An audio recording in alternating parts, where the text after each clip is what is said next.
Good morning, everybody. Good morning, Lena, the one Alex. human on the planet who has managed to get me back into podcast land when I went, no, I'm not doing podcasts until September. And you said, no, we're doing a podcast. It's in the calendar, Alex. It was a bit of a long conversation, but it's a good example of when, how to say it, the community gives me back what I put out. And I'm like, fuck, no, I'm trying, I don't know. I don't want this. And you went, no, we said we'd do it. Let's do it. So I'm eternally grateful for your stand for this podcast, because actually what's happened since going, right, I need to pause this until September, is I've been like, oh, I'm really missing my podcast. I really do want to do my podcast. And here we are. We get a little podcast in the middle of no podcast season. Yeah. So welcome. Welcome to just I don't even know how to start introducing you. In fact, that's a lie. I do. So who you are to me, for people listening, is you are the person who I love, and yeah, we might start crying. That's okay. I'm just good that I cry. Sometimes people apologize to me for crying. I'm like, I cry all the time. Don't worry about it. I do.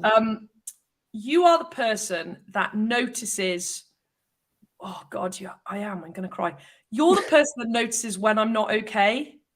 And I love and hate you for that. I know. Because I'm really good at looking like I've got all my shit together, and that I'm just like the proverbial swan on the lake, and it's all good. And underneath, my feet are fucking going like this. And you're like, hey, Alex. I've got goggles. I can see your feet. Yeah, you're like, let's look underneath and see what's going on. And we've been in the sea together. You're part of the Dawnstalkers beginning movement setup. You're the person that went second. Is that right? You're the crazy person that followed the first crazy person. And we've been in the sea together when neither of us really wanted to go in. And there's been some magical experiences. Yeah. And yeah, you just say things to me that I'm like, fuck, he's through the got my shit together mask. God damn it.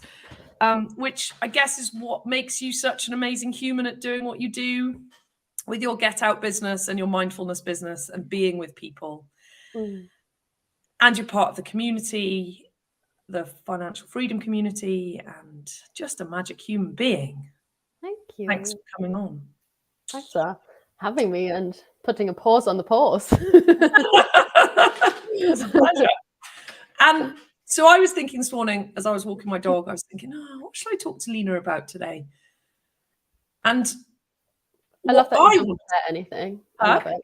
I love that you don't prepare it. I literally don't. I've had people before message me and saying, what other questions are we going to talk about? And I go, you've given me way too much credit for preparation. It doesn't exist.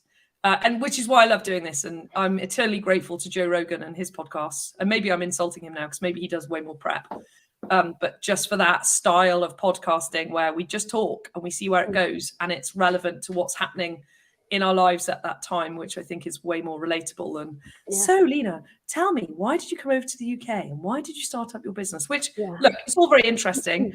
And I'm sure, plus the fact we've only got an hour and 40 minutes today as well. So like, I'm just going to skip. Quite often I do that with guests, but you know, if people want to find out about your, like that bit of your story, I'm going to skip that bit and just go, Lena knows her shit. She's fucking awesome. Her journey's cool. If you want to hear about that, I'm sure it's on another podcast somewhere. Everywhere. It's everywhere. There you go. And we were just talking before we came on, right, about podcasts when you end up saying the same thing because it's just questions, and then you do your story and then you go off and it's like, meh. So I'm just going to jump straight in with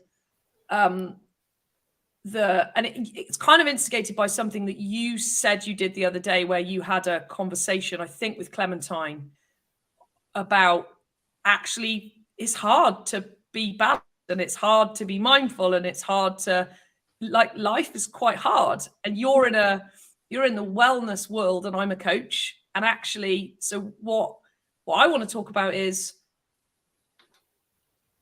although I have a mask of my shits together and I am forever reminding people that I'm a human being too. Believe it or not. believe it or not, I'm human too. And I have all the human emotions. And some days I don't want to get out of bed. And some days I, all of that. Some days I want to kill my children. And some days, all of that world. And so how do you, when you're the one holding space for people all the time, and you're doing your retreats and you're taking people up mountains and you're being what I would call scarily responsible for people, right? So when we had the summit in January for our community, for my community, and our community that you're part of, you and Grant facilitated cold plunge with some ice. And I'm going, fuck, what if someone dies? And me and Grant are walking around here looking for, is there a defib located anywhere, and taking it. And I'm going, you do that shit up a mountain miles from any, we're in Newport City, no drama, right? So how do you, my assertion is that's really stressful. So like for everyone on the retreat, I'm sure it's amazing. Like I'm coming in June and I can't wait. I'm sure it's amazing, but knowing what it takes to facilitate even a few cold plunges just outside my back door where we've got heating and electricity and, the Royal Gwent Hospital is 5 minutes drive away and their car's just there. You're taking people up a mountain and going in lakes and dealing with mindfulness and the weather. Yeah. Like, I'm just like, how do you do that? So what's it like? What's it like actually from your side doing that? So firstly, dealing with the weather, it's been amazing because we've got a joke now, me and my mountain leader. He said in March after the retreat, when on the way back down from the lake, he said, "Can't believe we lucked out with the weather again." I was like, "Brad, it's got nothing to do with luck. I've been ordering the sun for when we come out of the lake for the last 5 months." We've literally had not one retreat where it was just not possible. I had to reschedule the first one twice, remember, before it even started. I had to reschedule twice because first I stepped into glass and couldn't walk, not going up a mountain. Second time my mountain leader got COVID and I was like, really? But those 2 days where I actually was supposed to be, shit weather, absolutely horrendous, pissing down literally all day. And I was like, right, there's a reason why we're rescheduling. That's fine. Like 2 reasons, right? My foot and the weather. And then from then on, every single time, don't get me wrong, we've had some rain, we've had all of it, we've had some fog, all of it. But every time we've gotten out of the lake, well, firstly, every time we got to the lake, it was dry. It wasn't raining. Wow. So that's helpful because getting dressed in the rain, leaving your clothes in the rain, what it's like. It's just not really it, especially if you're cold and up a mountain and have to walk down for 45 minutes as well. But every time we got to the lake, it was dry. And nearly every single time we got out of the lake, the sun came out. So I've been dealing with the weather by manifesting sun, at least for when we got out of the lake. So that was, it's just, I don't even think about, it could be shit weather anymore because for more than a year now, every single time we got out of the lake, the sun came out. And we can deal with a little bit of drizzle in between. That's fine. What I want to just go back to the beginning. I'd forgotten about that with the glass in your. I remember it now. You've reminded me, like the glass in your foot, and then the mountain leader having COVID. Yeah. So, what do you say to people? Because I'm going to say it from like my opinion as having the privilege to be with you and coach you and be part of your journey. Like your tenacity. If I could bottle that and give it to clients, like to other clients, like. You keep showing up. Yeah. You just, I say, come on, let's do this. And you go, right, boom. And then you've got glass in your foot. And then, there's lots of people out there who would go, and this is the thing, right? This is what people do. They go, it's a sign. This business is not meant to happen. And this is real. Like, this is what I deal with. Okay. So people go, clients will go, or, people who I'm just talking to, they go, it's a sign. It's not meant to happen. And I'm like, no, it's not. It's not a sign. Yeah. Well, it is a sign because that day the weather was that day it wasn't meant to happen. But it didn't mean like the whole bit, because when humans go to Armageddon, this business is not meant, it's a sign from God. This business is not meant to happen. It's like, no, maybe just the day wasn't meant to happen. And then the guy got COVID, at which point you've got like even more reason to go, no, no, this business is a disaster. Mm. God, the universe, whatever's trying to tell me, don't do it. And then you said no, and you reset the date. And there's something, it's a privilege and honor working with you as a coach, because you get back up again. You just go, right, new date, boom. But what, how do you do that? So what do you say to people listening to this who are setting up a business, who are pricing things and wondering if they'll ever get a client, who are, you know, and then you've added in like, oh, let's deal with the weather and mountain and all the rest of it. But how do you keep going? I think I'm just really stubborn. If I want something, I want it.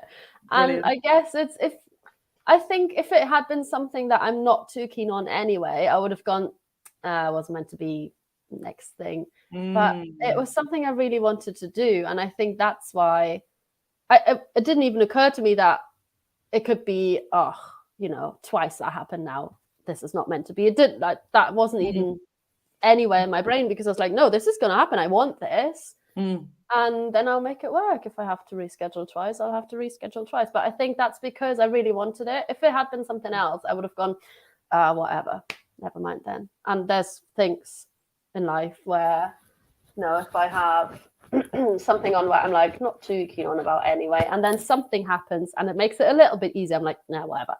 A little bit harder, sorry. And then I go, I just not bother. But with that, I just really wanted to do it. And I think if if it's something where you're really passionate about, or where you can really visualize, I really visualized what it was going to be like. So I was like, this is going to be epic. And I know what it's going to look like throughout the year. And I really wanted it. Yeah. And I love that, being stubborn. I didn't expect that answer. I was like, that's brilliant. Just be stubborn. Be like, no, it's happening. Yeah. Be stubborn about our dreams. That's stubborn and impatient, which was a bit like scheduling twice was a test. I was like, oh, fuck's sake. Honestly, I just wanted to get up that mountain. But then I saw the weather forecast. I was like, actually, it's fine.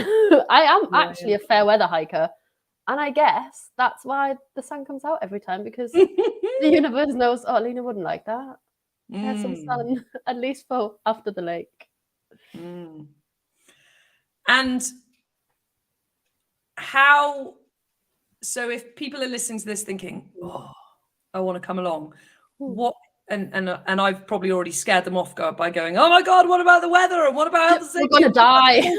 What if someone we dies don't have a mountain? So scratch that. So how do people know that? Because we've talked about mountains and cold water and hiking. And also I feel like anybody could come along to this who can walk for a few hours. It's not like we're talking about here, right? We're talking presence and, not extreme sports. And there's a level which even in our community now, right, we've just set up a health and well-being constellation to talk about, the challenge, but actually there's a whole world of well-being that isn't do more in the manly way of masculine and push and structure. And I have it, what you do is, and I haven't tried it yet, gentle. I feel like it's both. I feel like it's also quite gentle. It is, because so firstly, as long as you can walk up a mountain, you can come. Obviously, if someone's struggling with walking or they have a dodgy foot or knee, then come on my walks, because that's gentle and only 2 hours and not a full day out. But as long as you can go up a mountain, you can come on my retreat, because actually it's only a 5-mile hike and we've got the whole day. And that works because we've got so many breaks and we sit down regularly. And we do mindfulness exercises and little meditations in between. It's really not we have to get up the mountain. It really isn't, because we will get up the mountain, but we've taken so many breaks before we get up there. It's really relaxing. I actually had a lot of people who challenged themselves to go on a hike, and they said, I can do this with you because I know there's going to be so many breaks. So actually it's more for, it's not for someone who really wants to go extreme and get up as quick as possible. It's not, because we're going to have so many breaks and sit down and just enjoy the view. Because actually, if you're hiking in that mindset, I need to get up, you miss most of the view because you're walking up a mountain, so the view's behind you, and we don't actually stop and turn around to enjoy it. We turn around when we're at the top and then go, look, that was nice. But actually, we had it all the time on the way up. So yeah, it's fairly relaxed actually. And a very gentle approach. There's a really nice analogy there for business, actually, or any adventure in life, of there are endurance people who would hike up the mountain without barely looking back and get to the top, maybe enjoy the view for a little bit and probably be thinking about the next mountain to climb. Yeah. And then there's the way you do it, which is you enjoy the view, you be mindful, it's about the journey. And it's like, even me saying like it's about the journey, it's such a cliche that's been done to death that it's almost annoying. And yet, in the way that cliches are, they're so true. Yeah. And yet, I'm noticing, like, I am the hiker that wants to get to the top, right? So even when you're speaking, I'm like, I so need this to practice, because everyone gets to the mountain. Everyone gets to the top, right?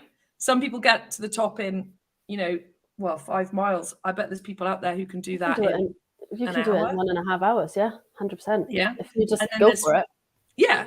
And the thing that I'm learning in my life right now, and I think this is having small children and being, I can't remember who it was I listened to the other day, and they were saying about your 20th decade, your 30th decade, your 40th decade, your 50th decade, your 60th decade. Who was it? Might have been the Diary of the CEO. I think it was though. Anyway, but I think there's a few things. So one is I'm in my fourth decade. Yeah. I've got small children. There's a level to which I'm really fucking sick of burning out. Yeah. There's a level to which I've just kind of semi-burnt out again with everything that's, the growth in our community and how quickly it's happened and all the rest of it. And I'm really drawn to the way you climb mountains. Whereas 10 years ago, I would have gone, fuck off, let's do 10 miles and do it by and we don't have lunch until we get to the top, like that. And there's something for me, and I think it's happening in our community, and I think there's a societal conversation, which is a shift away from the hustle, work hard, don't sleep, don't eat, push, make loads of money. It's like, why? What for? Why are we doing that to ourselves?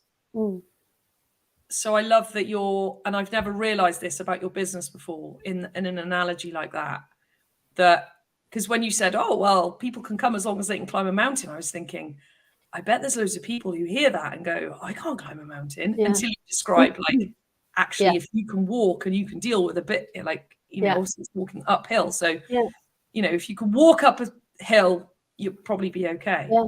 And that alone is such an achievement, because I've had someone who, she was all right. She was like, yeah, I can do this. And then we got there and it is quite steep. It's a mountain, So, and we took loads of time. We took loads of breaks, and she did get up. And when I said to her, it's only the next 10 minutes and then the steepest bit is over. It's still going to be uphill, but it's going to be less steep.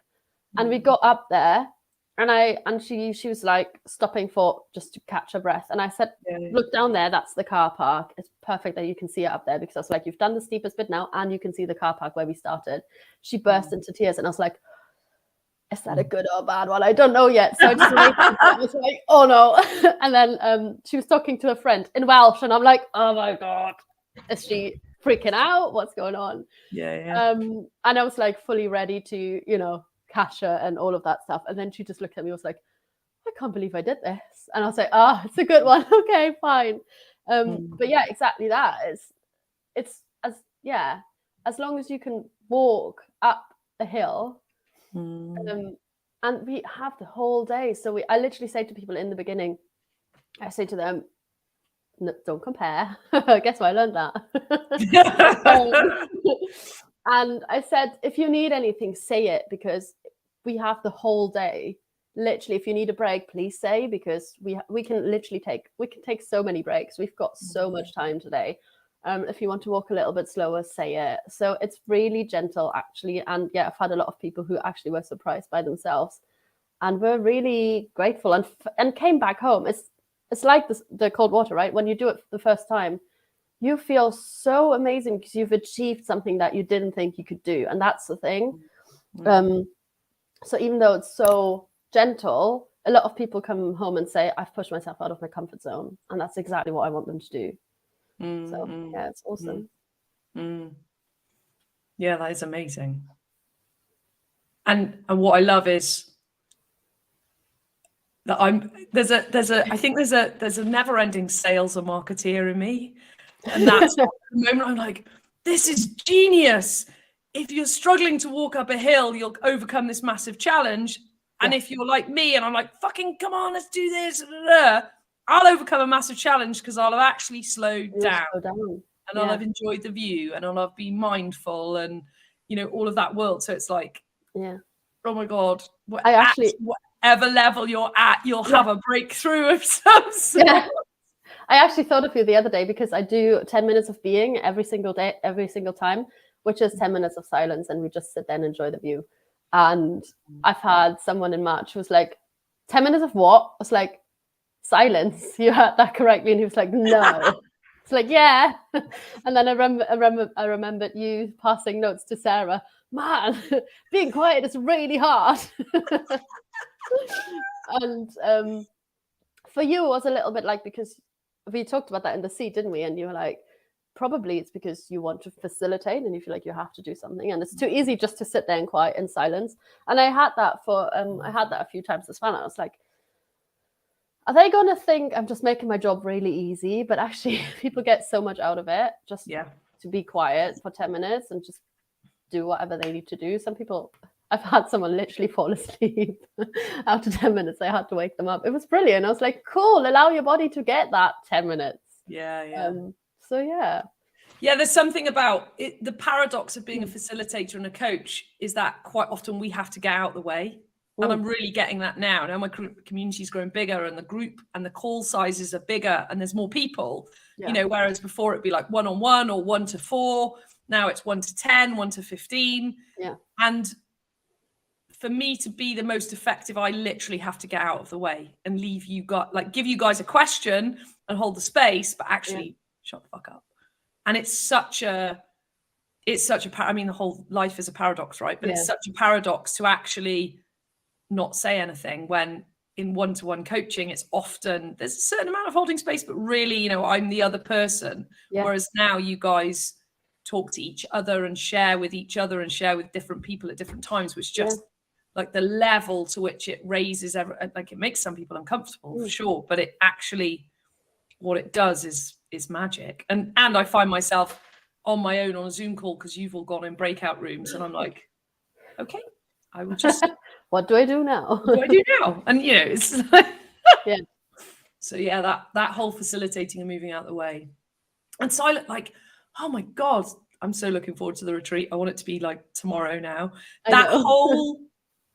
That people not, so I get uncomfortable with silence in a facilitation role, which is what we were just talking about, right? But actually I did a silent retreat, if you can believe it, years ago. So I can be with silence. So like, I know a lot of people who have the radio on all the time, like can't be in a room where there's no noise. And that used to be me. And then I did a silent retreat and oh my God, it was a week. Can you imagine that? It was a week. I think I'd struggle with that. For the first 2 or 3 days. And there was like body work, massage and Reiki and stuff as well to like help deal with everything that was coming up. Oh my God. I wanted to kill someone. I was like, this is stupid. Why the fuck are we doing this? Like I was so angry. And then something flipped and I became okay with it. And then when everyone started talking again, I hated it. Yeah. And they said towards the end, they were like, when you all start talking again, you need to start talking a little bit and slowly because it will be overwhelming. And it was like, oh my God. And now I'll cook or I'll be in my greenhouse and I'll just like yesterday, I noticed I was like, oh, I'm just in my greenhouse and I haven't even got a podcast on. Yeah. You know, if I walk the dog, I tend to listen to podcasts, but the number of people, and if you're listening to this now, like think, like, when was the last time you did something with no noise on? And it's like, we just don't in this world. The radio's on, or the TV's on, or we've got headphones in, or even if we're not watching it, it's just, gosh, so you get people to practice that too. Woo! I know. Yeah, it is easier, I think. In those 10 minutes, I think it's easier as a participant than as a facilitator, because of what we just said. It's a bit like, oh, my job is really easy right now. They're literally paying me money to sit here and me not doing anything. But that's exactly what's needed, right? So it is. You know, people get so much out of it.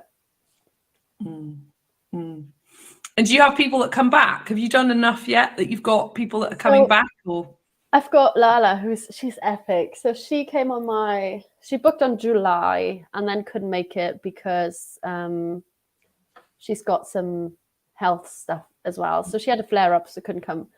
And then in August she was there, and then she booked on September straight after. And then before we even did the September one, she booked on October as well with her friend.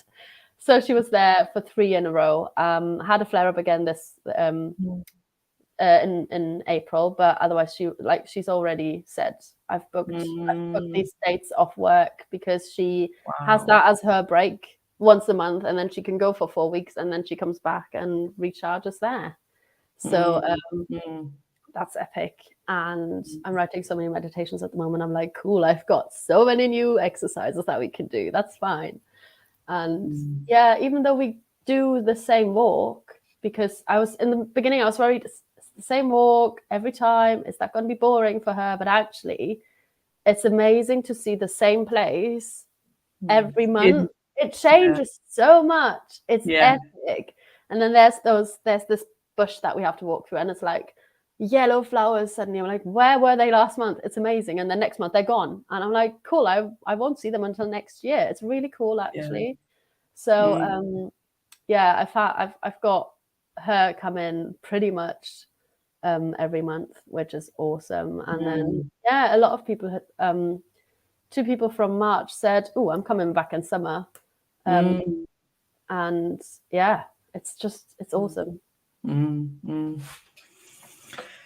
Yeah, and it's one of those, it's such a gift, isn't it, to ourselves to go on something like that. So, you know, to really just, on every level. It's really interesting what you say about the seasons, and actually, because it is the same place, that's magic. It's a bit like coming down to the seafront every Sunday. I don't think I've ever gone, oh, it's the same as last week. Like, the sky is different every time. The sea's different. Where the sea is different, which all of this sounds so obvious. But group as well, which is different people, so different seaweed. Makes such a difference. Yeah. Different fish jumping in front of your face. That was very funny on Sunday. That happened this Sunday. You guys were, you and Grant weren't there. No, I was in London and Grant was on holiday. Yeah, so 2 of the girls, they got by fish twice, like screw, like, there's a fish. It's the same place, but it's never the same. Yeah, exactly. And I find the people make the biggest difference. I love, not comparing in a bad way, but like I love seeing how things are different with different kinds of people, because then there are some people who are not as open-minded or haven't done mindfulness stuff before and are not really comfortable to share. And I don't mind, like, no one has to share anything, but it's really interesting to see how different people get into it in a different way, because some people are like, great, straight, like, let's meditate, and some people are like, we're doing what? And then I just say, like, don't even have to, if you don't want to meditate, just sit there and explore and be just watch and see what happens. And it's also, because you said it's such a gift for yourself, it's something so nice to do for yourself, but without it feeling like I'm doing therapy or whatever, but it is actually such a therapy. Just being outside, really, and spending some time with some nice people who just need a break themselves. So it feels very relaxed, but actually it's very, very impactful. Yeah. And in a world where it's like do more, achieve results, it's really counterintuitive. And actually, it's like when I go to yoga, it's almost, it's so simple and we get so much from it, but it's almost like, what? How does that work? Like we forget how powerful simple is. Like breathing, drinking water, eating food, moving, being outside, like all of the basics, but so wise. Yeah. And yet so forgotten. 100%. So forgotten and so unnatural. The irony that the natural world is so unnatural to most people. Yeah. It's just huge. And where are you going? So what does this look like as you grow? I don't know. I really enjoy doing my retreats, and I have 2 dates in the calendar now, and I have 2 dates open for booking. At the moment, it is still just one, and I'm fine with that because, it's just I don't want to force anything, and I'm really happy that I get to let Get Out grow the way that it needs to grow, and I'm fully trusting that it's gonna, whatever it's gonna be, it's gonna work out, and it's for a reason. And that's one of the reasons why I got a part-time job, because it got to the point where I was like so stressed every day that I need a booking, otherwise I'm not going to pay my rent. And I was like, that's not the point. The point was to do something that I love, and actually the thing that I love is now stressing me out. And I was like, nah, that doesn't work for me. So I got a job in the little cafe in the Danish bakery, which is amazing because I get to see the same people, because it's Pinart. So nearly everyone that I know and nearly everyone that comes in I've seen before, or they're actually my friends. We have a little chat. And as I said before we started, I get to do something again because I get to make a coffee, which is, I think, I love it so much because, as I said earlier, I'm doing something with my hands again. I'm doing something where I've got the result in my hand and can look at it afterwards. And after being an interior decorator for, I think, 7 or 8 years, and changing rooms, literally coming into a room and going, whoa, I've made this. It looks completely different than before, and I've achieved something, and I can look at it. Going to hiking and mindfulness and all of that stuff, which I love doing, but I can't see the direct result, and there's no tangible thing that I can look at and say, I've made this. So that's why I started doing the cafe job, and that's covering me for what I need to have to pay my rent and pay for my food, and then I can let Get Out grow the way it needs to grow and naturally become whatever it's going to become. And obviously I've got plans, so I'm booking on my meditation teacher training this week for end of May, beginning of July. There is 5 days intense course, and then in the middle, 3 days and then 2 days, and in the middle I've got to write essays and plan meditations and all of that stuff. It's going to be in London. I'm really excited. It's in person. I could have done an online one as well, but I was like, nah, I need to be there with people, which again, more tangible. I don't really like doing things online. Sorry. No, it's fine. I really get it. I absolutely get it. I've been watching, I watched Joe Rogan's podcast and the Diary of the CEO and like Stevens, and I kind of and I'm like, their podcast is in person. It's like, and I did one podcast in person with Grant at the very beginning, because he said, "Can we do this in person? I don't want to do it online." So it's for sure, it's such a different experience. For sure, absolutely. And the reason for going back to having workshops monthly for everybody in the community is, I love that. Yeah, it 100%. makes a difference. Like people being with people rather than everyone just being on their own on a computer. It's just huge. And look, there are times where, I've done courses sooner that I couldn't have done that because of being online, which was brilliant. But in the main, like everything online, it doesn't work. I agree. And so I'm doing that training, which I'm going to be qualified meditation teacher afterwards, which I'm quite excited about, because I'm already writing meditations. I'm writing all my scripts myself. I'm not taking anything from online and just say it, because like every meditation actually feels quite vulnerable, because every meditation that I guide, I've written. So if people don't like it, I've written it, and then I'm like, oh no, it's like really uncomfortable actually. But I've only ever gotten amazing results. And if people don't really enjoy it, then I'm like, cool, it just wasn't your style of meditation the way I do it. Just sorry, Lena, my dog is trying to join in on the podcast, so I'm going to let her Oh, in. Daisy. Barking in the background. Come on. She's been out in the garden. She's just going to keep barking if I don't actually let her in. Welcome to live podcasting, everybody. Exactly. Sorry, carry on. That's fine. And meditations, writing them yourself. Yeah, exactly. So I'm really excited to do that training, because I'm just going to get even better at what I already do. So I'm really excited for it. And it's just going to make such a difference in my confidence as well. Of, for example, Clementine and I are putting on workshops now, which started last week. And it was so amazing. And we were in person, we had people there. And we work really well together, because she's a nutritional therapist. So she talks all about supporting your body with the right nutrients and right diet. And I then talk a little bit more about exercising, mental health, and all of that. It's amazing. It just worked really, really well. And I was so jealous. That's why I put on the group. I know. I saw you. Oh, you're frozen for me.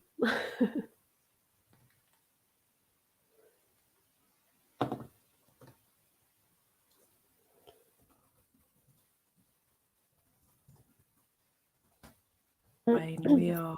Are we back?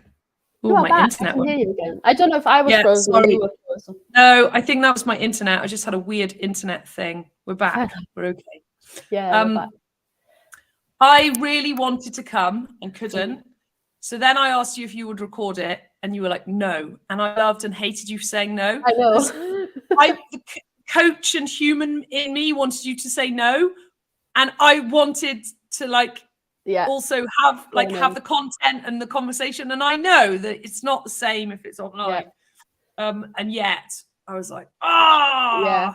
Clementine and I were sitting next to each other when you said that. And I looked at her, I was like, she's going to hate me. I'm going to say no, and she's going to hate me at the same time. And then Clementine was like it was like devil and angel on the shoulder. And she was like, no, she'll love that you said no and stick to it. And I'm like, yeah, but she's also going to hate me. So we knew exactly what was going on in your head.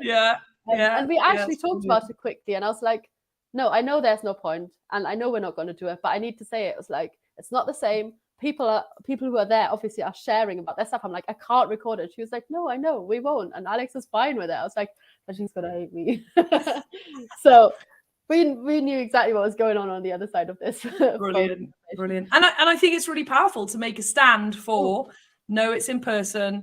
No, it's not recorded. That I have that dance with our Zoom sessions of I've stopped recording them, but then sometimes there's a benefit in recording them if people aren't there and they do really want to catch up, which is a bit different to what and this is online anyway. This isn't, we're not doing something that's in person and then it's just sending out the recording. But and it kind of also re-invites me to look at where I'm spending my time, what my priorities are, what I want to make space for, all of that world. But absolutely.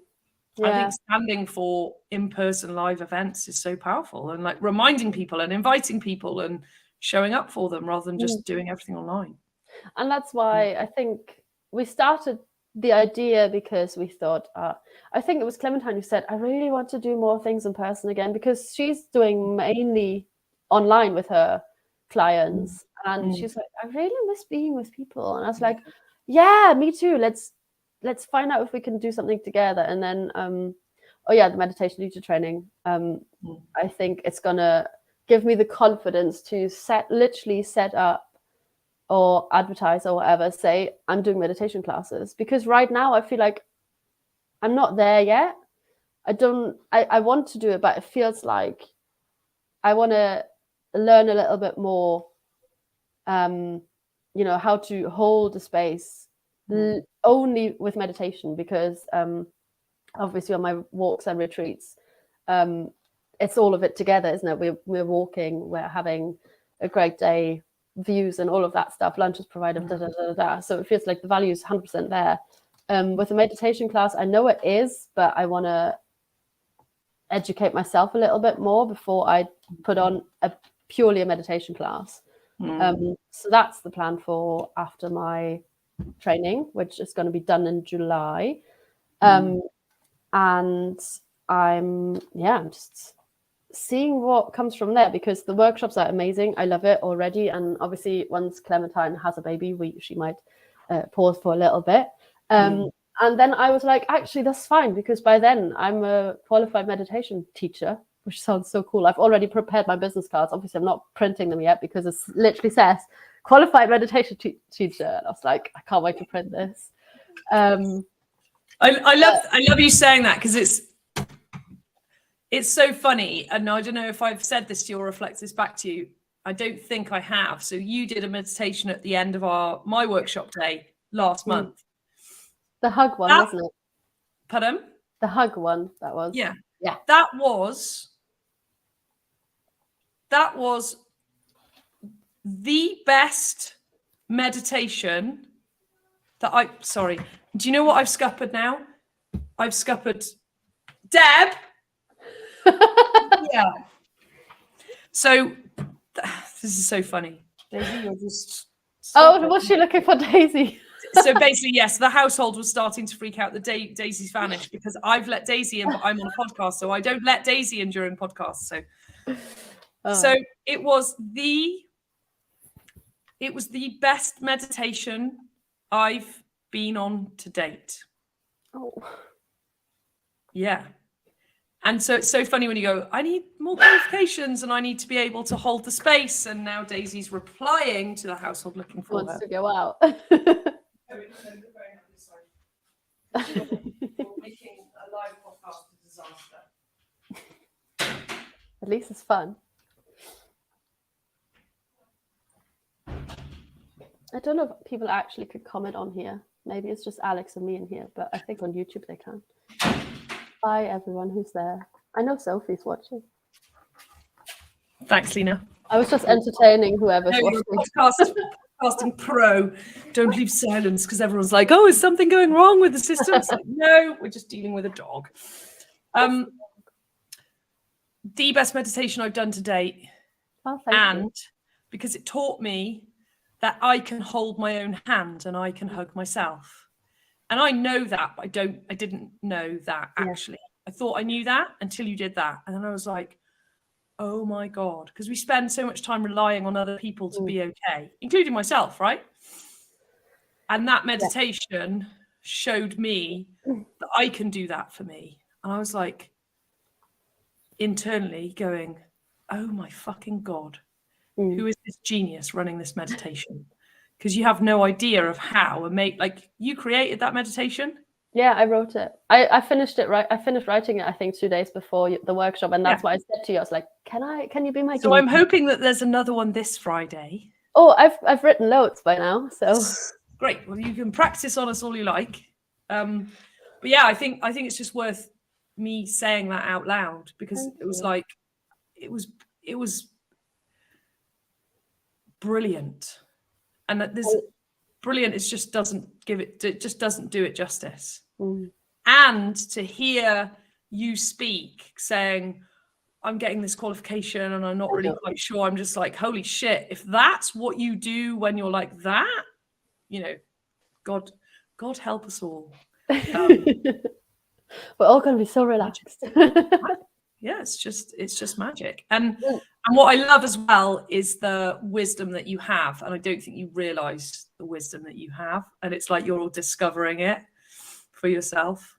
Yeah, I think the reason why so as I said, the meditations are really, it feels really vulnerable to read them out, because as you just said, you realize that you can do that for yourself and you don't have to rely on anyone else, because you can give yourself a hug and you can hold your own hand if you need someone to hold your hand. You have to, literally, you can do that for yourself.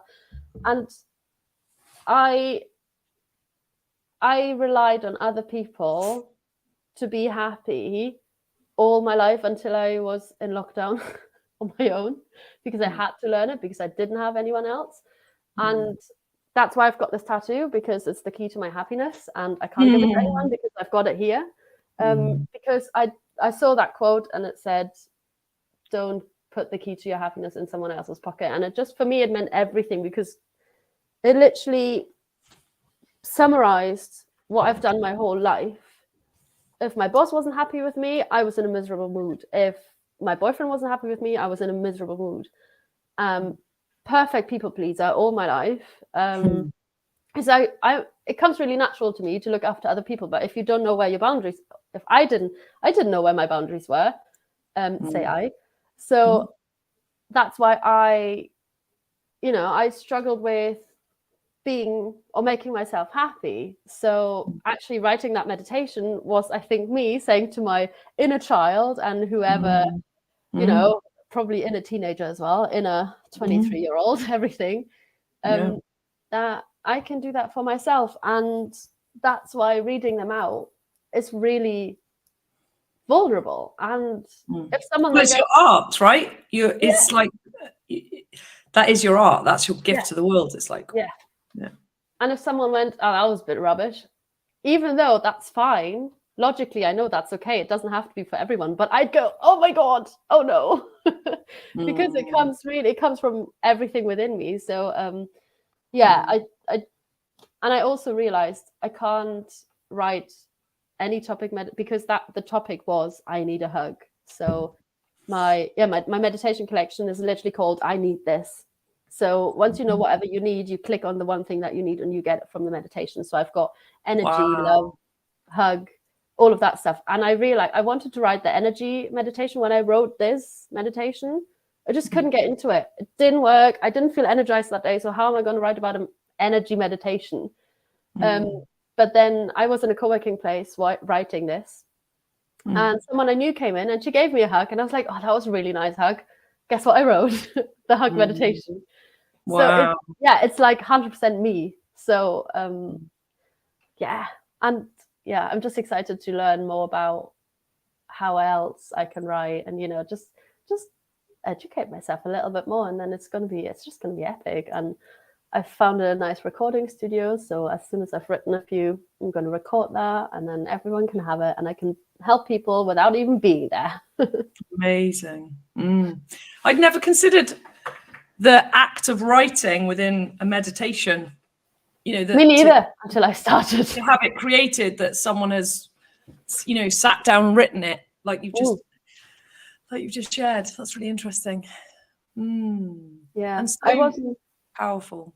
I wasn't really aware of that, like how much it entails, because I guess you can just get a book and guide the meditation that is in the book. But, I guess that also would be guiding meditation. And I don't think there's anything wrong with it. But I'm a really personal person. So I really want to be with people properly. And it's the easiest way for me to do that is with my own words if I guide a meditation. So I don't want to read out anything someone else has written because it's not me. So interesting. I just hadn't even considered that step. And then so you're going to record these, are you going to put them on my website platform or Audible and my website? Awesome. Because I think Emma and I talked about Audible before, because she said she's doing something with meditations as well, isn't she? So and when she said that on Mission, I was like, oh, can we have a chat? Because I was like, I'm planning something similar. And she said she's trying to get on Audible. They are very specific with their quality or format or whatever. And I was like, I don't know. And at this point I was like, how am I ever going to make this work? Because I'm fine with tech that I'm using, but I have no patience in learning anything new about it unless it comes natural to me. So I was like, I need someone else to help me to do that. Otherwise it's not going to happen. And I just put it on my website. I think 2 weeks later, I had a recording studio guy in BNI visiting, and I was like, oh, can we have a chat? So wow, the universe provides. So I had a chat. I actually And will they do the editing and helping get it ready for Audible as well? I have to do nothing but speaking, and then the rest is up to them, which is amazing.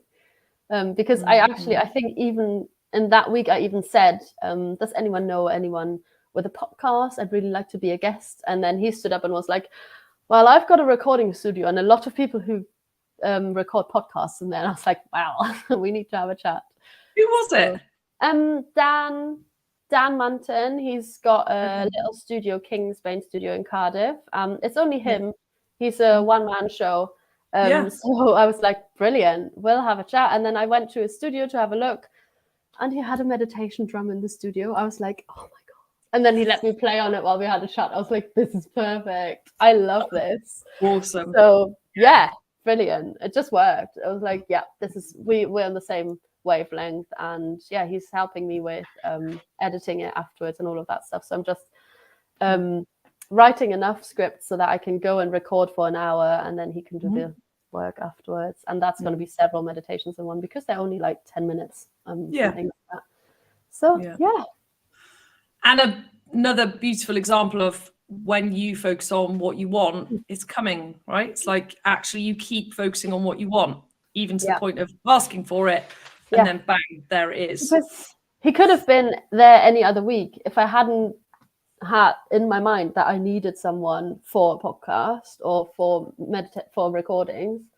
Then he could have stood up, done his thing, and I wouldn't even have listened. I would have listened, but I wouldn't have gone, I need to speak to him. So yeah, it's just what you pay attention to, right? So what you focus on, you get what you focus on. I love that you still have the thingies up behind you as well. Do you know, I was just thinking that, because they've not come down since the summit, I think. The last thing we did, the Money Mastermind completion. Yeah, they're still up there. It's really funny because then my family look at them and go, oh, what's that? And my work and my home life kind of collide. And it's so funny that people, go, what's that? Like, obviously that's her standard. I'm a bit shit at talking about what I do to even my nearest and dearest family. So some of them probably haven't even seen my book. It's a funny. That's crazy. Yeah, I could probably do some work with a coach on that. I was going to say. Yeah, my book. Well, my book's really interesting because it's well, there's a whole world of everything you just said about your meditations. It's like there's my soul in a book for everyone to judge, which is just whatever. Like people exactly, but it is really personal, isn't it? It is really personal, and it was a fuck ton of work. Like years it took me to write that book. If I'd have known what it was going to take to write a book before I started, I'd have never started. A bit like climbing a mountain. Thank God we don't know in advance. Thank God we don't know. And also, I think the thing for me is I'm really clear that I wrote it as a tool for my course and for working with people. Yeah. So I'm a bit hesitant to really just shove it out there. And, look, if someone's listening to this now going, book, what book? First, sorry. Yes, there's a book. You can buy on my website on Amazon, blah, blah, blah. Yeah. And I'm kind of hesitant it's the coaching and the being with people that makes the difference. Yeah. And as I say that, I've got a lot from reading other people's books. I devour books like they're going out of fashion, but I'm quite conflicted of that. I don't want to shortchange people by they buy the book. They don't maybe get the value and they don't get what's there because they don't quite do the exercise right, or they don't do it with a coach. And I'm like, so I don't. It's funny, I don't talk a lot about it. I do put stuff up now and again. But actually, if you've seen posts about my book, it's probably Vicky that's put it up, not me, which is hilarious. She's like, you got to tell people about your book. I'm like, Yeah. So it's an interesting one. I also find it much easier to be, to talk about what I do and talk about that stuff that feels really personal with people who don't know me, actually. Because you said your family doesn't know. I'm like, yeah, I get it. Because it's really hard to tell your closest people what you're dealing with or what you've done and all of that stuff and go, look, I've made this, rather than just putting it out there and random people know about it. That's for me anyway. Yeah, absolutely right. And there's that whole world of in family dynamics. We see each other as our mum and dad or our children or our aunties. We don't see them as the same that we would you and I, because we've got all of that shared growing up. And Yeah, I go back into kid mode when I talk to my parents. I'm a kid again.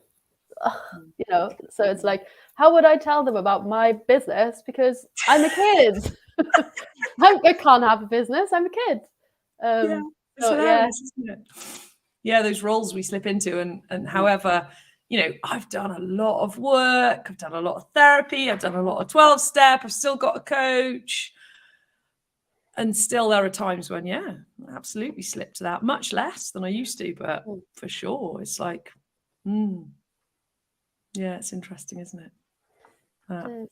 Family world and adult world, let's call it that. Where we're out there as an adult. Exactly.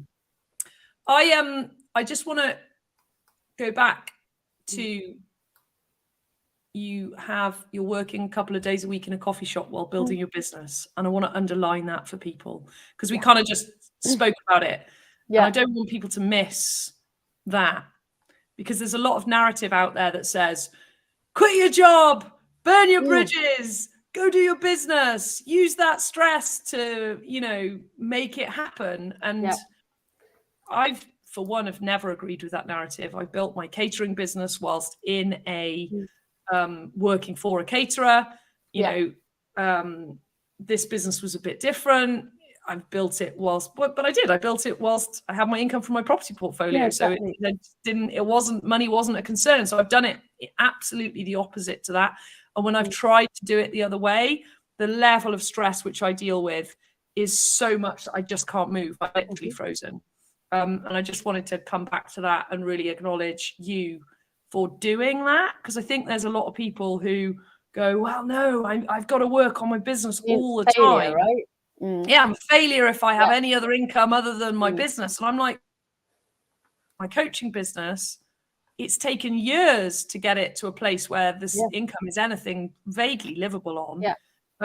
You know, literally years. The first group was in 2016, which was Grant and SLGJ, and you know, they're on the podcast. I mean, you know all of them, right? But for people listening, it's on the podcast. And there's something magic about having patience and allowing time, a bit like actually the parallel is how you climb a mountain, and you're building your business in the same way that you take people up a mountain, right? Which is like allowing, something about allowing time and allowing people to come and they go, that was amazing, I'm coming back next year. But in terms of a business, a client coming back in a year or next quarter, that's a long fucking time.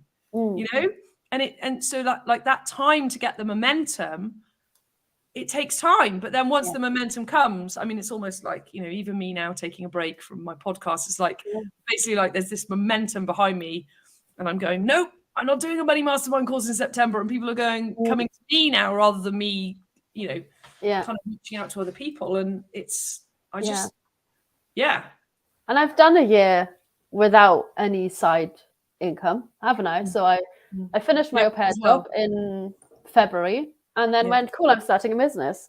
And at that point I had a lot of savings, and they're all gone now. Which, you know, I mean, that's what savings are there for, right? I'm building a business, so I've put money into the business, and I've lived on savings, plus what I've made, which was not a considerable amount. Tax return was easy though, so that's good. I now know how it works. But yeah, I've done it for a year, and I just felt like it was getting a lot, and I had regular evenings where I was talking to Matt, and I was just losing my mind. I was like, I don't know how to pay rent this next month. I need this amount of bookings now in the next 2 weeks, and what if it's not going to happen? I can't. Blah, blah, blah, blah. And he suggested getting a part-time job, and I was so against it. I was like, no, I'm not doing that. I can't, because I've got a business. I don't want to do any part-time job because I'm not going to enjoy it. That's what I've got in my mind. As soon as I've got the story about working for someone else. I hate working for someone else. I didn't consider that. I just haven't found the right side job or whatever it was. I just, you know, all my life it was, work was all right, but it wasn't great. I didn't enjoy it, or I didn't feel super valued. I was like, I'm there to make them money. So I was like, nope, I'm not working for someone else. No, I'm left that behind. And I said to him, if I need it, I will find one, but leave me alone for now because I'm getting really triggered. You suggesting I need a part-time job because I didn't know this part of the story. That's so interesting. Oh yeah. Yeah. So he was suggesting, and yeah.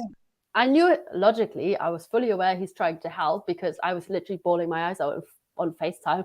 I can't pay rent next month. And he goes, okay, we need a solution for that. And I was like, and then I got angry for him giving me a solution, right? I was like, oh my God, you're suggesting me getting a part-time job. You don't believe in my business. And I said, and he was like, no, I'm just saying if you need one, it will take a little bit of time. So maybe you could start looking. And I was like, no, leave me alone. If I need one, I'll find a job. And he was like, it might take a bit. And I was like, no, you don't know how I work. And then literally one Monday morning after one of our calls, I was like, yeah, I think I fancy a part-time job now. That was Monday. Thursday, I had the yes from Broad. And I said to him on Monday, I was like, do you know what? I think I'm going to go to Broad tomorrow and give them my CV. And he was like, is that like, he was thinking it was because of him or I had, given in or anything. I was like, by the way, it's got nothing to do with you. And he was like, oh, okay, cool then. And then 2 days later, they were like, cool, when can you start? And I was like, well, I'm going on holiday tomorrow, but the week after I can. And he was just like, what? That usually takes a while. I was like, no, not when you're in magic. You know what you want. And he said once, he's like, I don't believe in manifesting. And now I'm really annoyed because now I have to because I'm watching you do it all the time. I love that when people say, and shout out to Matt, by the way, because when you said that Matt had said that, I was like, oh, Owen does that to me. And it just reminds me of this. Sometimes he says things to me and then he looks scared. I know. And I'm like, what? He's like, you're really angry, aren't you? And I'm like, yes, I'm always really fucking angry when you're right. And I don't want to deal with it. Yeah. The truth will set me free, but first it will piss me off. Yes, I'm pissed off, but not you. So shout out to Matt for like having the balls to say, maybe you should get a part-time job. It's like, fuck you. And my brain goes, no shoulding, leave me alone, society. Yeah. And I said to her, I was like, I know you're just trying to help, but I really need some time right now. Yeah. And it's and then the manifesting thing. It's like when people, whether it's Matt or anyone just goes, oh, I don't believe in manifesting. I'm like, it's in the same vein as when people are like, I need to turn on my manifesting. I'm like, you're manifesting right now. All the time. So you can either do it consciously and powerfully, or you can create so anyone listening to this, please, however your life is right now, you did that. And that's a bit harsh. And the truth will piss you off, but then it will set you free. Because the more I get that, everything that's showing up in my life right now, I did that. So when my life used to be a shit show, so like 10 years ago from roundabout now, my life was pretty much, and there'll be loads of people go, yeah, but you retired at 32. And I was like, yeah, but my life was an absolute shit show. It's like, yes, I did. I retired. And I also fucked up my entire life in the process of doing that and not focusing on anything else. And I did all of it. I did the retiring at 32 and I did the retiring at 32 with a car crash of a life of every other area. And it's like, there's no turning on and off manifesting. We're manifesting all the time. And we can either choose to focus on what we want and be really creating about it, or we can grab our past and chuck it in our future. Do it all again. I said to him, I was like, the reason that you're in my life is because I wrote down what I need in a boyfriend, then let it go. I literally remember Sophie and I were sitting at Clementine's because I was house sitting for Clementine while she was away over Christmas. Sophie and I wrote a perfect husband list. It was like 3 pages long. And I was like, cool, I've written that down now. Went my life. And then I think half a year later, I meet him at Clementine's wedding. And I wrote what I needed in Clementine's house. So I was like, there we are. Bless you. Thank you. Yeah. So yeah, it's just I find a lot of freedom, and as soon as I know what I want, I know what I'm looking for. So yeah, it's just and realizing that you are constantly manifesting because you are constantly focusing on something. So yeah. And that cool. I just realized I say that as soon as I know what I want. And then when you ask me what's the future of Get Out, I was like, I don't really know. But it's kind of I've got a very good balance of knowing exactly what I want in some ways.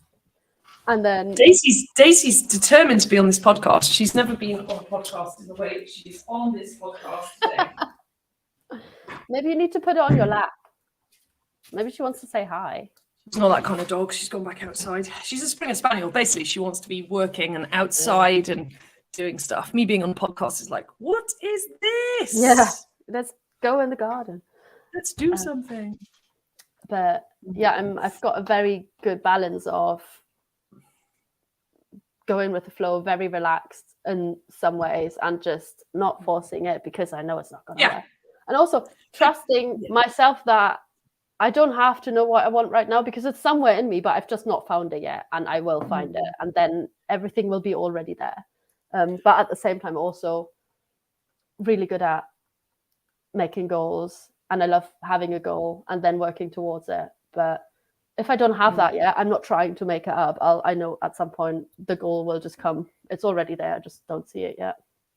I think that's really useful for all of us to remember, of people who are listening to this going, oh, I don't know what I want. It's like actually being okay in the gap whilst we discover what it is. But most people who go, I don't know what I want, also have lots of things that they know they don't want. Yeah. So if you're listening to this going, I don't know what I want, but actually if I ask you what you don't want, you go, well, this and this and this and this. It's like, well, what you do want is the opposite of what you don't want.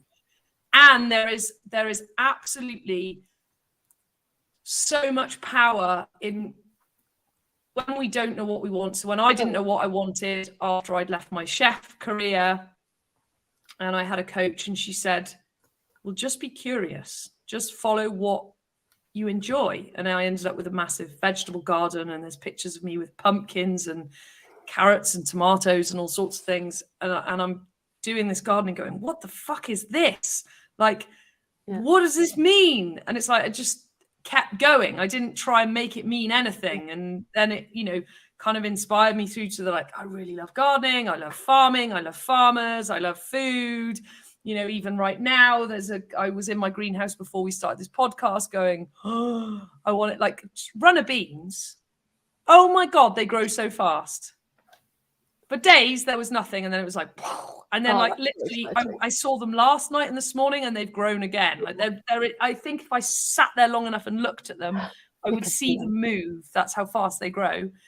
And that, I'm just inspired by it. I don't know why, but I allow it and I follow it and I'm with it. And then sometimes it makes sense and sometimes it doesn't, because part of me goes, well, you can just buy runner beans from Riverford and know that they're from a farm and la, la, la. But it's like, for anyone listening going, yeah, but I don't know what I want. Well, follow what you're curious about or what you're passionate about or what inspires you.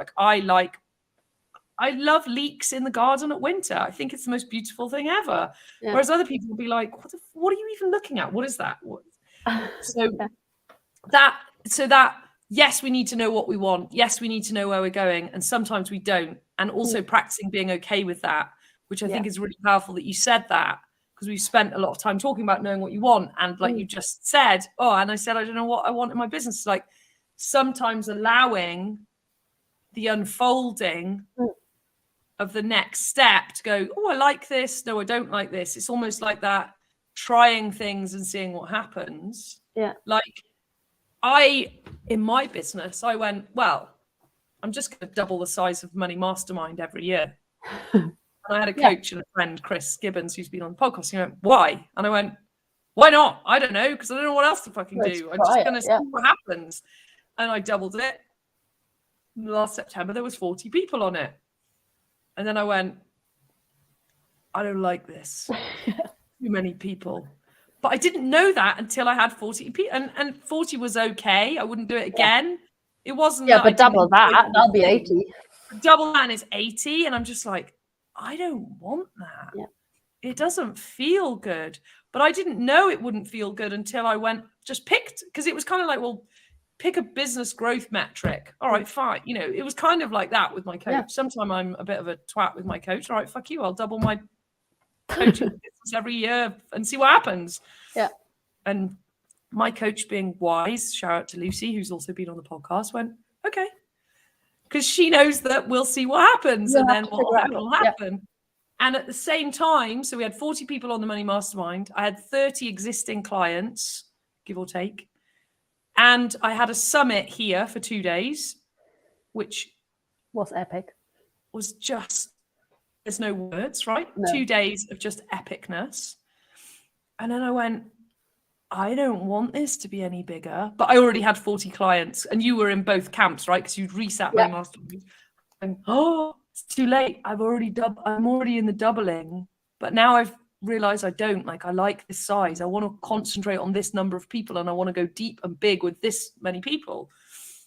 And yeah, there's something about allowing and then seeing what it feels like, and then allowing ourselves to like change direction. And there'll be several coaches out there who will laugh at the fact that I now want to coach coaches to coach my stuff because I want to go deep with my community, who told me that this would happen years ago. And I was like, no, I don't want to facilitate facilitators. I don't want to coach coaches. No. Of course, here I am going, oh, yes, that's what they meant. They were right.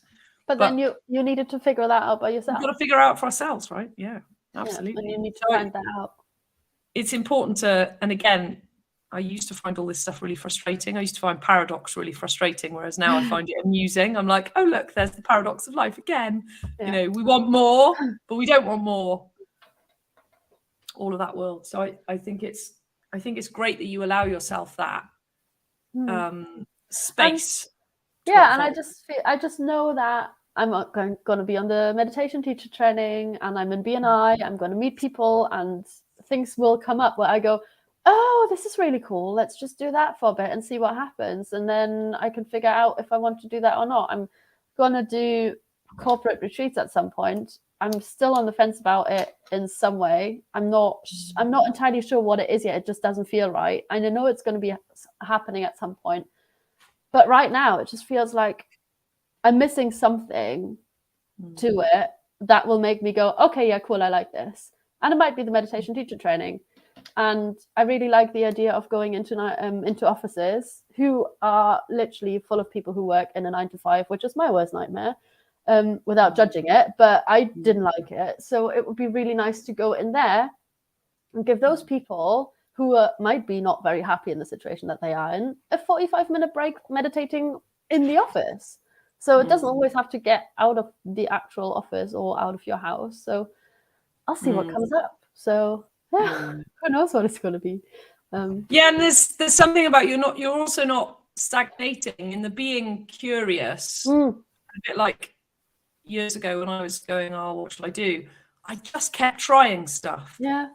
I think that's the thing to add in is it's like if you don't know what you want, keep trying stuff. There's an action element to, okay, you don't know what you want, go and try something. Yeah, do something. Because don't like it, do something different. Exactly. And if people, because I feel like it could be still perceived as if you try something and then it doesn't work, it's a failure.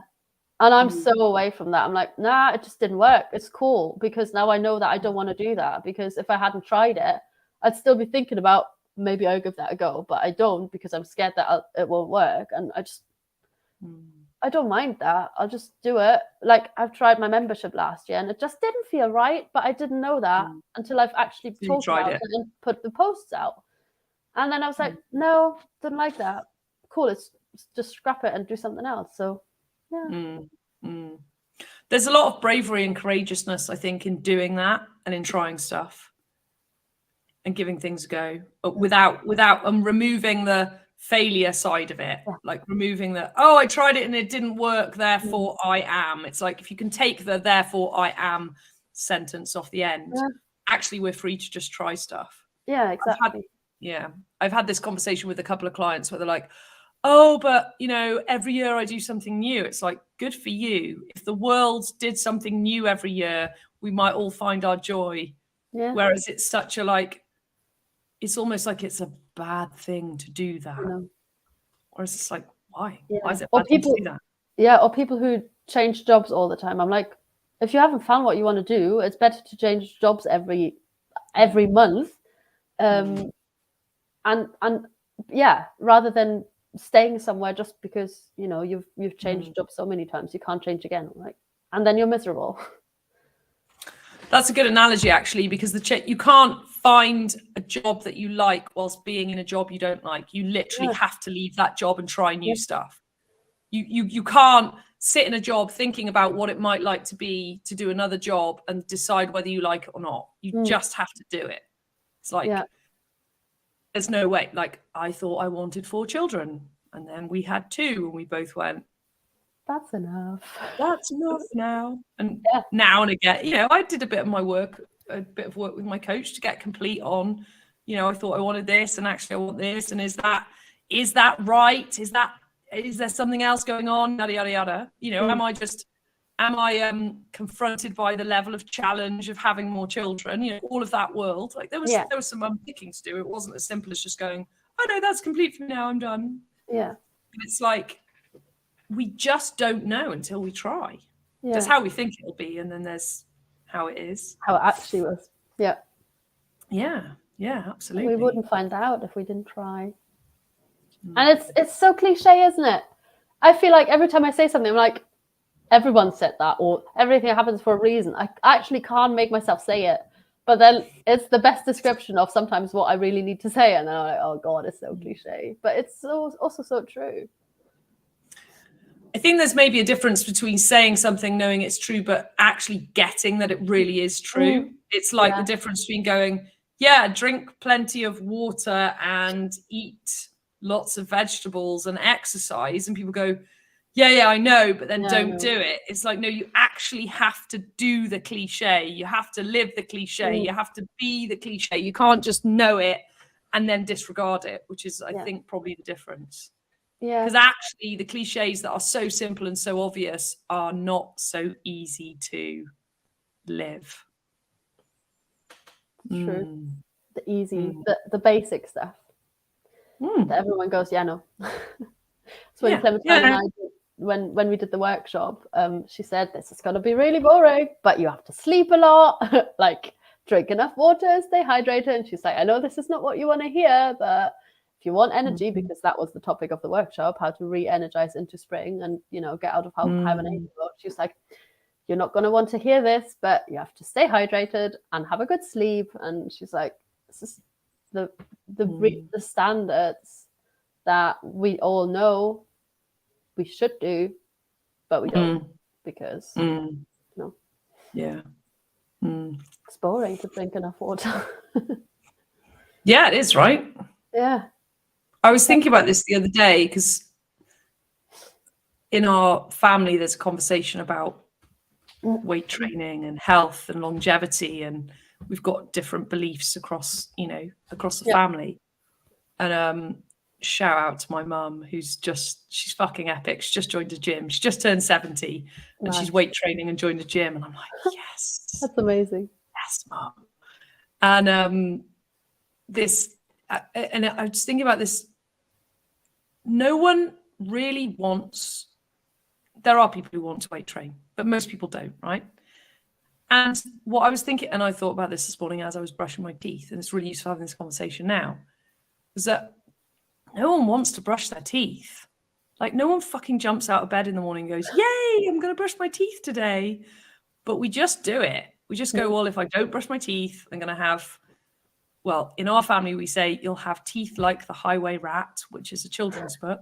Yeah. Who has brown teeth. Yeah. And it works, actually. Charlie and Rupert will brush their teeth because they don't want teeth like the highway rat. If we say, oh, you need to brush your teeth because your teeth fall out, they don't care. It doesn't mean anything. If we say you'll have brown teeth like the highway rat, they're like, no. And then Rupert... Tangible. They know what it looks like. Yeah. They know what it looks like. And also then Rupert does this stand and deliver, which is what the highway rat does, which is hilarious because he doesn't want to be like the highway rat, but he also thinks stand and deliver is hilarious. And seeing a 2-year-old do that is just joyful. Oh. But it's the same because I've been thinking about this for myself, my own like weight training journey, and just I don't really want to do it, and I want the results, and I want to do it because I want the feeling afterwards. And it's the same, I guess, isn't it, with going to sleep, going to bed on time, drinking enough water. It's like we don't want to do it, but we want the results that we get from it. Yeah. And I don't know, I feel like most people don't question brushing their teeth. They just do it. Yeah. Also, twice because a day. dentists are really expensive. Yeah. But then, Well, right, yeah, there suddenly is right? a reason why we do it. There suddenly is, Sure. oh, God, I'd have to pay a lot of money, so I better brush my teeth. Yeah, maybe free healthcare in the West is actually the problem, because no one realizes how expensive being sick is. But then German dentists are mostly free, I think, and we do brush our teeth, I can say that. Yeah. But yeah.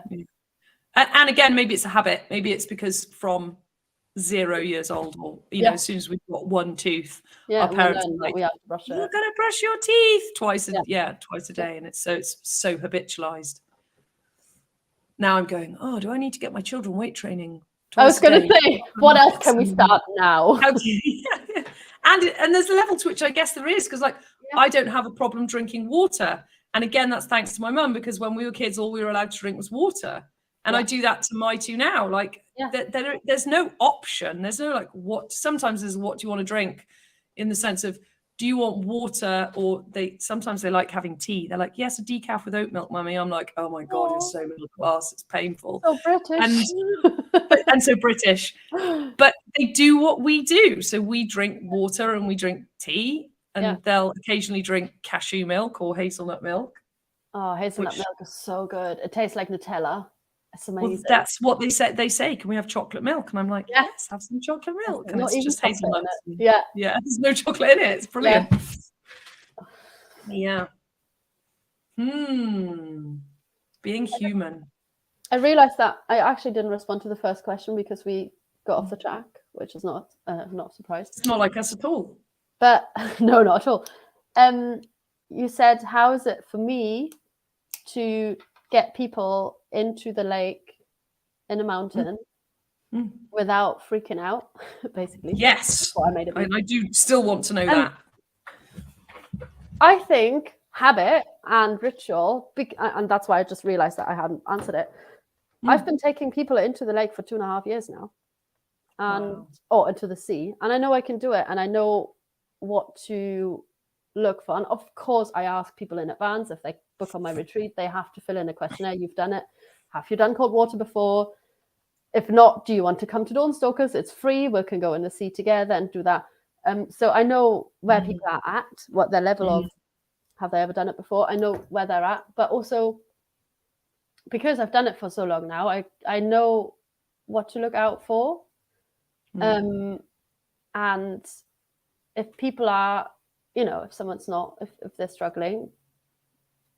Also, for everyone who's like, I don't want to do this. I really like hiking, but I'm not going in the lake. You don't have to.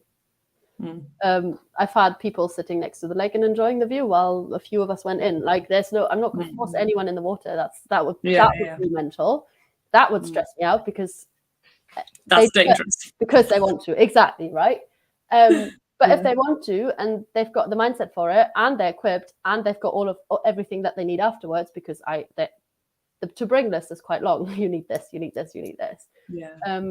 Then I know that I can trust myself, because I've done it for so long now. I can trust on my gut feeling. If it feels, I've never had anyone wanting to go in the lake where I was like, no, can't. I don't want to take you in. Something feels off. I've never had that. But also because I'm telling them that they have to listen to their body. We're not counting. I don't even know how long I'm in, because we're not putting a stopwatch on. This is crazy, because I don't want people to go, I can do until 5 minutes or whatever. Doesn't know. If you feel like you want to go out, you go out. It doesn't matter how long we've been in. So I think because I've done it for so long now, and I've kind of naturally fallen into taking the newbies under my wing when they came to the sea, because I enjoyed doing that, and we go in together. I like calming people down. Ironically, also, as soon as I've got someone to coach in the water, I'm fine. Without, I'm really cold. So I was ill before my March retreat. I was not in the sea for a week because I had a cold or whatever I was. I can't remember, but I didn't go to the seafront. I was ill and I had a lie-in for the whole week. And going back into the sea by myself, like in the morning with Dawnstalkers, after a week of not being in the sea, so hard. Like this morning, I was in London this weekend. This morning was so hard because I've not done it for 4 days. As soon as I've got someone else to look after, so I was ill for a week.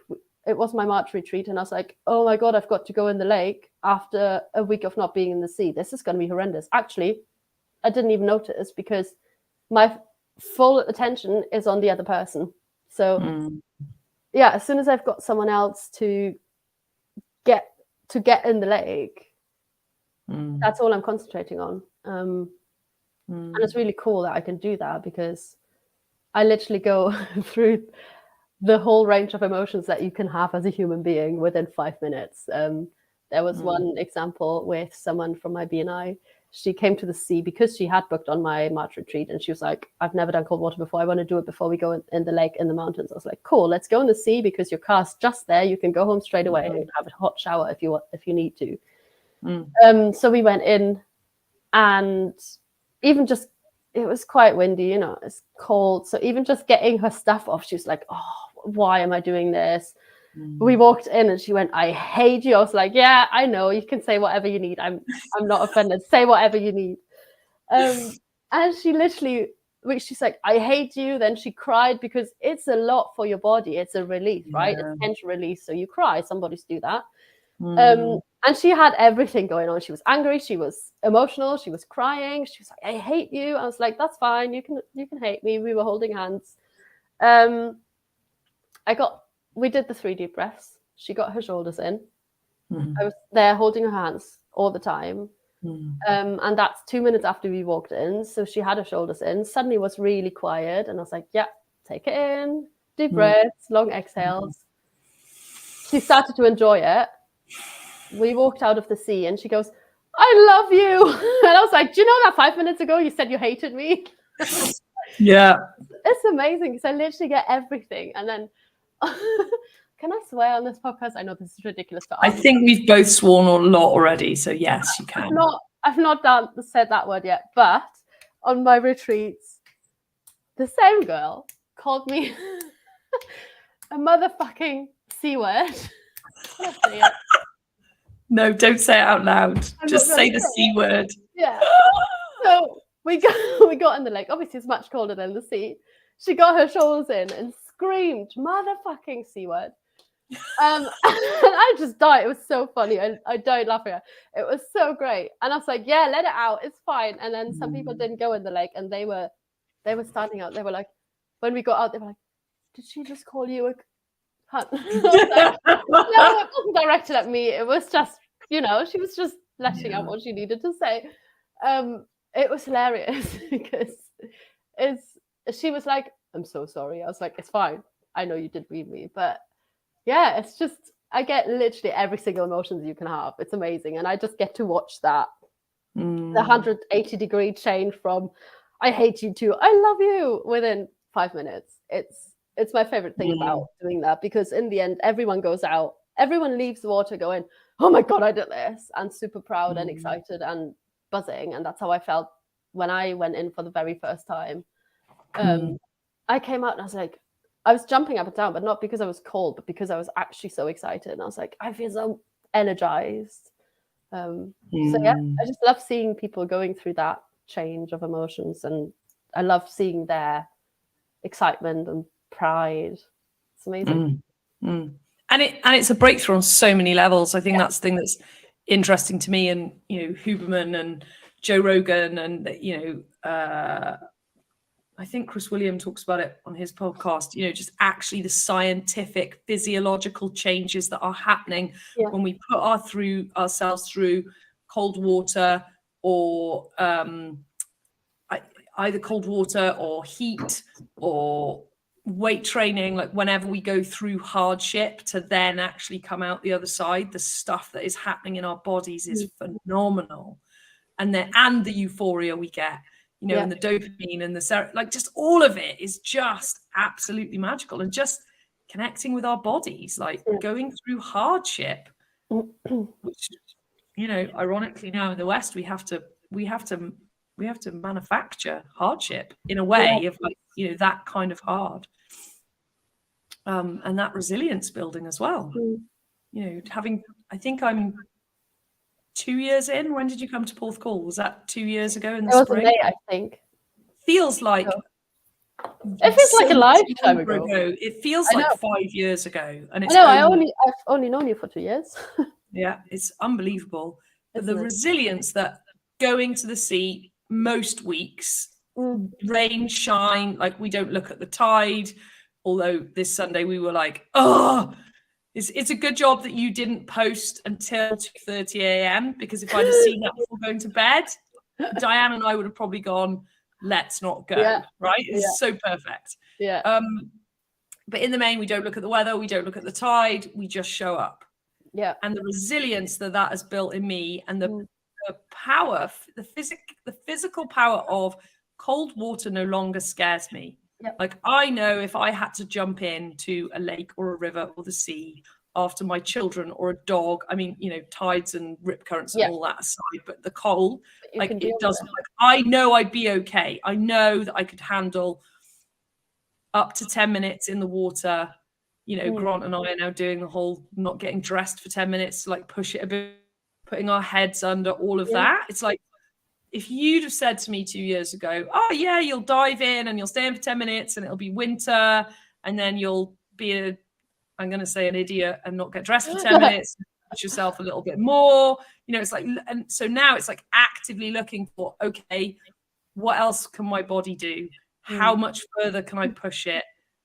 You know, what can I handle? And it's just like, actually the body keeps going, yeah, what's next? Yeah, what's next? Yeah, what's next? Yeah. It's just, it gets addictive to find out how much you can push yourself, isn't it? It's like, what else? Sure. What else can I do? What else can I?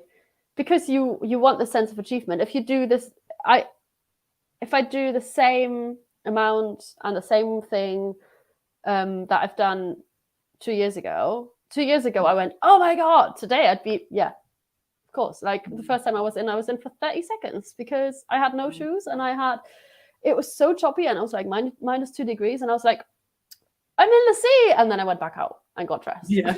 Like literally 30 seconds.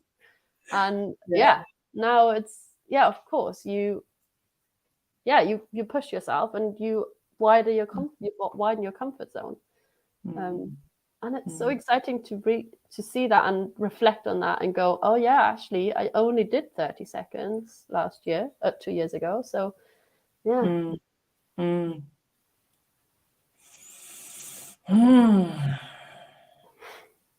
Yeah. And again, in a I'm going to say a non-endurance way, I think that's what's interesting about coming to the seafront on a Sunday is there's no endurance about. I mean, I guess in some ways there are. Some people think I'm nuts and probably think you're nuts and, you know, they never do it and all of that. Fine, whatever. But it's not really, you know, afterwards we see Peter, shout out to Peter, who I think might be listening because he's already put a comment on YouTube, like, you know, we get to have his coffee and his cookies and then all the conversations around that. Like, it's just such a joy and a really, again, I think a really balanced way of doing something relatively traumatic to our bodies with actually fun and enjoyment and friendship and people. And like, I'd never go and do that on my own in the seafront. No, and that's the thing. I've been in on my own, but I actually come because of the people. You know, if it was just for the cold water, I'd do it in my shower because it takes less time, it's quicker, it's more efficient, like all of that stuff. But actually I go there now because of the people. I go to the seafront because I want to start my day with people and socializing, and then I go and do all my work stuff. So I don't get up to do work anymore. I get up to go to the seafront, which made a massive difference. Yeah, that's huge. Makes me want to live in Penarth because the half-hour drive there becomes unworkable on a daily basis. But and I'm just having a look what else I want to ask you.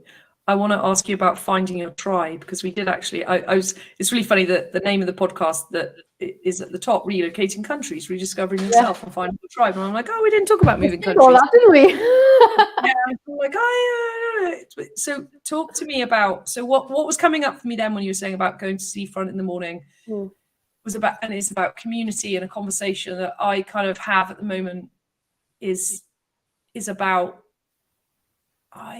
there's a missing piece for me in society where we've quote unquote thrown out the church. And for those who haven't, like, I got it. Like, I really get religion, and what I can't rationalize in myself is that if I go to church, I don't believe in the human God story bit.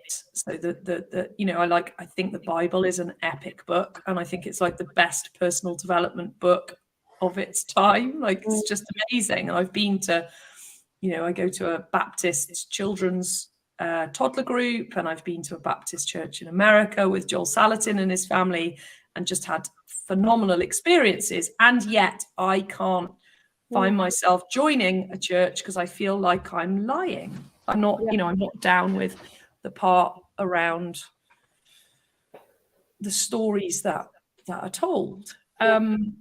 Or the way, you know, you must believe in it in this way. That's the bit I can't, because I do believe in a higher power and in manifesting and all of that, which is all actually very religious, I think. It's about faith.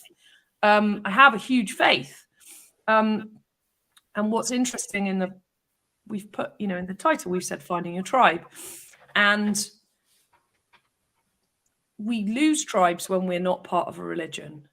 And then we become disorganized. And when we throw out a rule book, which is basically like faith has a rule book that's, you know, the 10 Commandments or whatever, you know, version. It's the same conversation as the old question, how do you make friends as an adult? As soon as you're out of school, you're out of your tribe, because you're put into your tribe in school, like kindergarten, school. You're just being put together with the same people every day. So that's automatically your tribe. Then you leave school and you might go to uni. So you've got a new tribe. But as soon as you're on work, the only natural tribe that you've got is work, unless you've done sports or something like that and you continue to do that. So how do you find friends if the people in work are not really, you know, you're doing the same job, but other than that, you don't really have anything in common, and that's fine. But how do you then find people to be friends with? Like, it sounds really sad, but how do I make friends as an adult? And I really struggled with that when I was in Germany with all of it, because people are still like, oh, when you go to Germany, do you see all your friends? I'm like, yeah, I have like 2. So I see all of my friends. That's all I've got, really, which is great. Like, I'm fine with that. Also probably would need more time in Germany if I had more and all of that stuff. So I'm fine with my 2 friends or 3 friends that I've got. But how do you make this connection with someone rather than meeting them in work? And then if you hit it off straight away, great, because then you're lucky and you get to work with those friends. But other than that,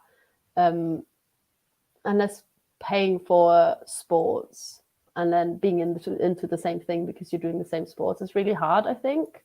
And I was struggling with that when I was when I was working as an interior decorator, because I had a boyfriend. So you hang out with your boyfriend, and then at work, the people were nice, but not really friend. What's the word? You just don't, you know, it's not, it's just not it for friendship. It wasn't it. And then, I didn't really have a lot of friends because I was like, don't really know how to do that. I didn't have money for a sports club, and I also am not really interested in doing sports. So and then the reason why I feel like I belong, and why I decided I'm staying in Penarth, and why even before Matt and I got together with him, I was like, if we get together, you need to know I'm not moving out of Penarth. So if you don't want to come to Penarth, we're not going to get together, because I'm not moving. That the reason for that is that at the seafront, I actually did something for myself, and I needed to get out of my au pair house for a little bit in lockdown. It was February, after like 2 months of lockdown, weather was miserable and all of that. And I went to the sea because I wanted to do something for myself. And yeah, the rest is history. I met Grant. We went into the sea together, and then more and more people joined. And I was like, they're all here because of the same thing. Yeah. And that's the reason why I stayed in Penarth, because I've met so many people who want to do something for themselves first thing in the morning, who have the same values at the same time, who are so different, because you meet any profession down there, it's crazy, really. I would never hang out with a psychologist. Like, how would I, unless I need a psychologist, how would I meet a psychologist, you know? So yeah, the reason why I'm staying is because I've got people who are into the same thing, who are a little bit nuts, who want to go into the sea in the morning, who want to be in nature and have a appreciation for the same thing that I've got appreciation for. Yeah, my host mom always said, because I said to her, I can't go back home because I've found people here now, I can't leave. And she said to me, she was like, you would achieve the same thing again, though. No matter where you moved now, she said to me, she was like, if you moved, because we were joking, I could move to North Germany, at least I'd be back in my home country, but at the sea. And I said, no, I'd be lonely. And she said, no, you'd do the same thing again. I said, maybe actually. But at the same time, I've looked for that all my life. I found it now. I kind of don't want to chance it and have to do it again. I'm fine here. But she said, and I think about that sometimes, because I was like, maybe she's right. Maybe I would actually do that again, because I've had the time to find myself and find out what I want to do. And then now that I know that, I could inspire people again. I don't think she's wrong.